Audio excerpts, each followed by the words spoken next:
신앙과 언어의 관계에 대해서는 이미 많은 사람들이 주목을 했고 또 많은 사람들이 가르친 바 되었습니다. 여러분 중에도 신앙과 언어의 관계에 대해서 들어보신 분들이 많이 계실 것입니다. 하지만 신앙과 언어의 관계에 대한 가르침의 다수가 편중이 됐고 미신이나 사람들의 두려움의 뿌리를 두고 있는 경우가 많습니다. 이미 우리 고유 속담에도 말이 씨가 된다 하는 속담이 있고 또 입방정을 떨지 말아야 된다 하는 정도는 모두가 알고 있습니다. 교회를 다니지 않더라도. 그렇기 때문에 만일 교회가 가르치는 신앙의 언어에 대한 가르침이 이미 사람들이 알고 있는 수준을 벗어나지 못한다면 그것은 하나님의 말씀이라고 할 수가 없을 것입니다. 불신자들도 그 정도는 알고 있기 때문에 성경이 가르치는 신앙의 언어는 우리가 원하지 않는 미래에 대해서는 말을 삼가고 우리가 소원하는 것들에 대해서 입으로 드내이는 그 차원을 넘어섭니다. 미국에서 신앙의 언어에 대하여 강조했던 부류는 대략 두 부류를 들 수가 있는데 둘 다 국내에 소개가 되었습니다. 한 부류는 로버트 슐러 목사의 긍정적인 사고입니다. 로버트 슐러의 메시지가 출처가 불분명합니다. 그가 가르치는 긍정적인 사고의 철학이 과연 성경에서 비롯된 것인지 아니면 다른 데서 빌려온 것인지 불분명하지만 그럼에도 사람들은 대체로 그것을 반겼습니다. 사람이 긍정적으로 생각하고 긍정적으로 말하면 긍정적인 결과가 생긴다는 데에 누가 이의를 제기하겠습니까? 또 한 부류는 오라 로버츠 목사의 소위 씨앗 믿음 가르침입니다. 그것을 seed faith, 씨앗 믿음이라고 불렀습니다. 사람의 믿음을 씨앗처럼 사용해서 입으로 고백하라는 것입니다. 입으로 고백하면 그대로 된다는 식의 가르침입니다. 그런데 이 가르침이 원래 의도에서 벗어나서 사람이 자기 소원하는 것을 이루기 위한 주술적인 방법이 되어버렸습니다. 그래서 내 마음에 드는 자동차가 보이면 그 자동차에 손을 얹고 이 차는 내 것, 이 차는 내 것, 이렇게 하면 마치 그 차가 내 것이 될 것처럼 이것은 침 발라놓는 식과 별로 다르지 않은 것입니다. 내 것이라고 침을 발라놓는 것처럼 이거 내 것, 내 것 이런 식으로 말하면 내 것이 될 줄로 생각하는 사람들이 많고 그것뿐만이 아니고 내가 원치 않는 현실을 부정하는 도구가 되었습니다. 그래서 내가 병원에서 어떤 병이 있다는 진단을 받았는데도 불구하고 계속해서 입으로 아니야, 나는 이 병이 없어, 나는 건강해, 이 병이 나는 없어 이렇게 고백을 하면 마치 그 병이 없어질 것처럼 생각하고 맞아, 나는 그 병이 있어 라고 시인하는 순간 그 질병이 현실이 될까 우려하는 사람들이 많이 있는 것입니다. 그래서 심지어 이런 농담까지 유행했습니다. 지옥에는 현실을 부정하는 사람들로 가득 찼다는 것입니다. 여긴 지옥이 아니야. 나는 지옥에 있는 게 아니야. 이건 지옥이 아니야. 그러면 마치 지옥에서 벗어날 수 있는 것처럼 우리가 아무리 입으로 무엇을 고백한다고 해서 아닌 것이 긴 것이 되는 것이 아니고 입으로 아무리 부정한다고 해서 긴 것이 아닌 것이 되는 것은 아닙니다. 나사로가 죽었을 때 예수님은 그의 죽음에 대해서 우회적으로 말씀하시지 않고 나사로가 죽었다라고 분명하게 말씀하셨습니다. 모세가 죽었을 때 하나님은 미사력으로 사용하시지 않고 모세가 죽었느니라 라고 분명하게 말씀하셨습니다. 예수님은 너희의 말은 옳다 옳다 아니라 아니라 하라, 이에서 지나는 것은 악으로 쫓아나느니라 라고 말씀하셨습니다. 예스면 예스, 노면 노지. 예스가 maybe라고 한다고 노가 되는 것이 아니에요. 그리스도인들이 믿음을 말한다고 하면서 더 담대해지는 것이 아니고 오히려 두려움의 종이 되고 미신적이 되어버리고 말 한마디 제대로 하지 못하는, 아프다라는 말도 제대로 하지 못하고 안 되었다라는 말도 제대로 하지 못하고 떨어졌다는 말도 제대로 하지 못하고 힘들다는 말도 해서는 안 되는 그런 사람들이 되어버렸습니다. 마치 그런 말을 하면 그대로 될까봐 두려워하는 것입니다.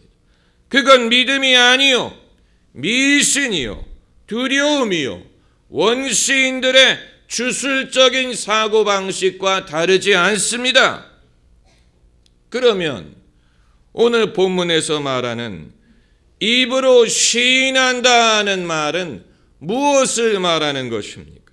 왜 입으로 시인할 필요성을 말하고 있습니까? 사람이 마음으로 믿어 의에 이르고 입으로 시인함으로 구원에 이르느니라. 그 효험이 어디까지 유효하고 어디에 적용할 수 있다는 말입니까?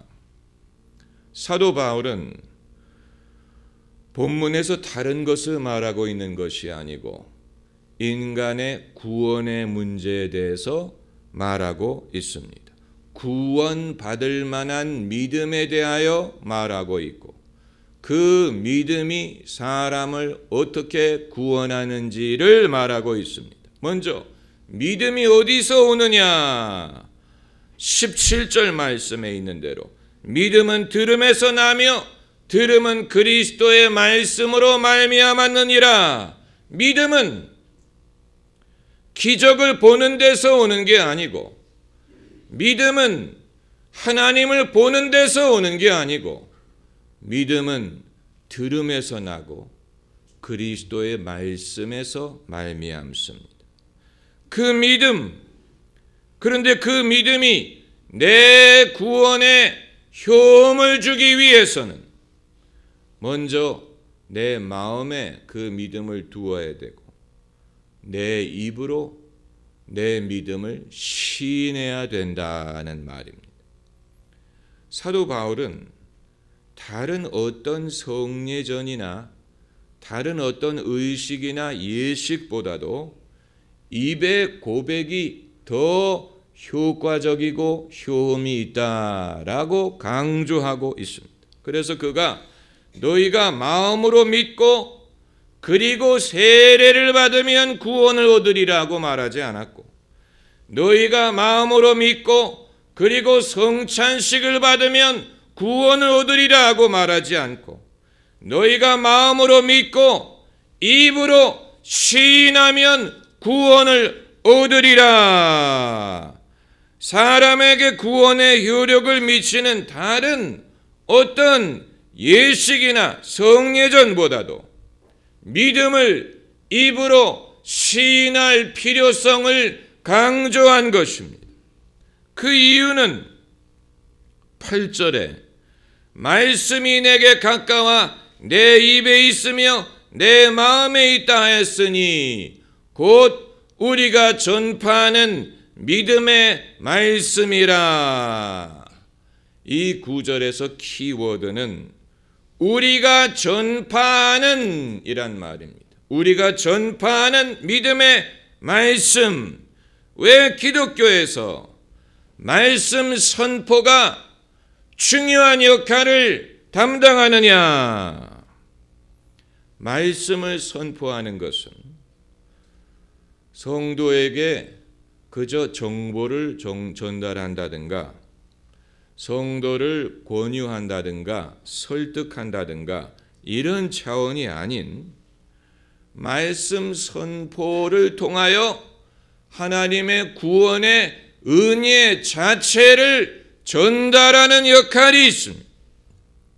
마치 예수님이 나사로야 나오너라 말씀하셨더니 죽은 나사로가 일어나 나온 것처럼 예수님이 문둥병자에게 내가 원하노니 깨끗함을 받으라 말씀하셨더니 문둥병자가 깨끗해진 것처럼 예수님이 중풍병자에게 일어나 걸어나라 말씀하셨을 때 중풍병자가 일어나 걸어간 정처럼 예수님의 구원의 은혜는 당신이 선포하시는 말씀을 통하여 전달이 됩니다.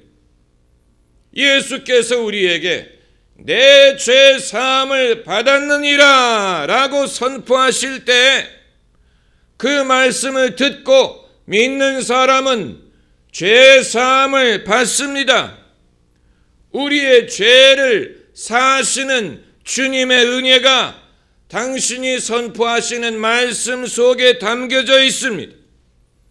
그것을 우리가 받아들이고 믿으면 우리의 믿음이 주님의 은혜를 우리에게 전달하는 역할을 합니다. 우리의 믿음은 예수님의 구원의 은혜를 담는 그릇과도 같습니다. 우리의 믿음 자체가 어떤 의로운 것은 아니지만 주님의 의와 주님의 은혜를 담아서 내게로 가져오는 역할을 하는 것이 바로 우리의 믿음이에요. 이것은 직접적인 것이고 본질적인 것입니다. 그 이후에 성례전이나 예식은 어디까지나 눈에 보이는 예식을 통하여 눈에 보이지 않는 영적인 현실을 설명하기 위한 간접적인 방편일 뿐입니다. 그렇기 때문에 종교개혁의 전통은 말씀 선포를 무엇보다도 강조해 온 것입니다. 말씀 선포 그 자체가 본질이라는 것을 알았기 때문에 교회가 복음의 말씀을 선포할 때 그 말씀이 여러분 가까이 다가가서 여러분 마음에 있고 여러분의 입에 있습니다. 그만큼 예수님이 가까이 계시고 예수님의 은혜가 가까이에 다가왔습니다. 그것을 마음으로 믿고 입으로 시인하면 된다. 마음으로 믿고 입으로 시인하면 된다는 언어의 역할은 우리의 생각에 구체적인 옷을 입혀주는 것입니다. 말을 통하여 우리의 생각이 구체화됩니다. 마찬가지로 믿음도 믿음의 언어가 우리의 믿음을 구체화시키는 역할을 합니다. 하나님이 천지를 지으실 때 무엇으로 지으셨습니까? 말씀으로 천지를 창조하셨습니다. 하나님이 당신의 손으로 천지를 지으신 게 아니고 빛이 있어라 말씀하셨더니 빛이 있었어요. 하나님의 언어가 당신의 창조적인 의도를 구체화했습니다. 우리의 믿음의 언어도 이와 같습니다. 이 사실을 불신자들이 더 잘 압니다. 그래서 불신자들은 결코 믿지 않는 것을 입으로 말하려고 하지 않습니다. 왜냐하면 마음에 믿음이 없기 때문에 마음에 없는 말을 하려고 하지 않습니다. 그런데 정작 믿는 사람은 그 입에서 나오는 말이 믿음과 일치하지 않을 때가 많아요. 사람을 의식하고 민망하게 생각하고 계면쩍어합니다. 남의 눈치를 보고 민망해합니다. 그래서 고백을 하더라도 남들이 없을 때 고백을 할 건가, 아니면 시끄러울 때 고백을 하려고 합니다. 남들이 듣지 못하도록. 그건 시인하는 것이 아닙니다. 시인한다는 말은 남들 듣는 앞에서 인정한다는 뜻입니다. 예수님 말씀에 너희가 사람들 앞에 나를 시인하면 나도 하나님과 천사 앞에서 너를 시인하리라고 말씀하셨습니다. 오늘 본문 12절에 유대인이나 헬라인이라 차별이 없음이라 한 주께서 모든 사람의 주가 되사 저를 부르는 모든 사람에게 부요하시다. 부요하시다 했어요. 당신을 부르는 모든 사람에게 부요하십니다. 주님의 은혜는 부요한 은혜입니다. 풍성한 은혜입니다. 우리의 생각은 부족할지 몰라요. 우리의 생각은 인색할 수 있어. 그러나 주님의 은혜는 풍성한 은혜입니다. 여러분이 믿는 것을 여러분의 입으로 시인하는 훈련을 해야 됩니다. 그래서 저는 기도할 때 꼭 소리를 내서 기도합니다. 소리를 내서 기도하는 것과 마음으로 기도하는 것은 천지 차이. 그 같은 거 아니냐? 아닙니다. 생각과 내 입에서 나오는 말이 다를 때가 많아요. 내 입에서 나오는 말이 성령이 기도하게 하시는 말이에요. 그래서 내 생각은 부정적이고 초라하고 주저하고 겁을 먹더라도 내가 입으로 기도할 때는 전혀 다른 말이 나올 때가 있습니다. 우리가 왜 찬양을 부릅니까? 소리를 내서 찬양을 부르는 것은 우리의 믿음을 노래에 섞어서 고백하는 것입니다. 여러분이 말씀을 암송을 하셔야 됩니다. 나는 외우는 성경 구절이 없다. 부끄러운 사람. 창피한 일이. 그런 말 함부로 하지 마세요. 나는 성경을 잘 몰라요. 그 자랑 아니에요. 구구단을 외우실 거 아닙니까? 구구단을 외우는 사람이 왜 성경 말씀을 못 외웁니까? 지금까지 살면서 뭘 하셨습니까? 지금까지 살면서 뭘 했습니까? 성경 구절 하나 외우지 못하면 지금까지 내가 무엇을 읽고 무엇을 공부했다는 얘기입니까? 성경을 모른다는 말을 하지 마세요. 그건 자랑이 아니에요. 그건 겸손도 아니에요. 그건 영적인 무력함과 무지함을 고백하는 거예요. 성경을 모른다는 말을 할 시간이 있으면 차라리 성경 한 구절을 읽고 외우는 게 나아요. 왜 성경을 읽는 것뿐만이 아니고 암송해야 된다고 하느냐? 암송을 해야 내 입으로 성경 말씀을 고백할 수 있기 때문입니다. 내 마음속에 성경 말씀이 들어있어야 내 입으로 그것을 고백할 수가 있습니다. 그러므로 내 믿음을 의도적으로 입으로 말하는 훈련을 해야 됩니다. 소리를 내서 찬양을 부르고 소리를 내서 기도를 하는 법을 배워야 됩니다. 그건 점잖지 못한 신앙이 아니에요. 우리가 하나님을 이용할 수는 없지만 우리의 믿음을 사용할 수는 있고 우리의 믿음이 우리를 위하여 일하게 할 수는 있습니다. 거기에는 차이가 있어요. 우리가 하나님을 이용할 수는 없어요. 그러나 우리의 믿음을 사용할 수 있습니다. 믿음이 큰 사람과 작은 사람의 차이는 그 믿음이 얼마나 크고 작으냐의 차이가 아니고 자신의 믿음을 얼마만큼 사용할 줄 아느냐의 좌우가 됩니다. 그러므로 여러분의 믿음이 마음속에 있는 것만으로는 부족하고 그것을 풀어놓아야 되는데 풀어놓기 위해서는 여러분의 믿음을 입으로 시인해야 됩니다. 일어나라, 빛이 있어라, 예수님 말씀하신 것처럼 입으로 할 수 있다. 하나님은 내 편이다. 하나님은 나를 도우신다. 능치 못할 일이 없다. 하나님이 끝까지 함께 하신다. 하나님의 말씀을 내 언어로 고백할 때 믿음이 잠재적인 차원에서 실제적인 차원으로 옮겨지면서 그 믿음이 우리를 위하여 역사할 수 있는 기회가 열리게 되는 것입니다. 우리는 우리의 믿는 것을 말해야 될 필요가 있는 것입니다. 기도하십시다.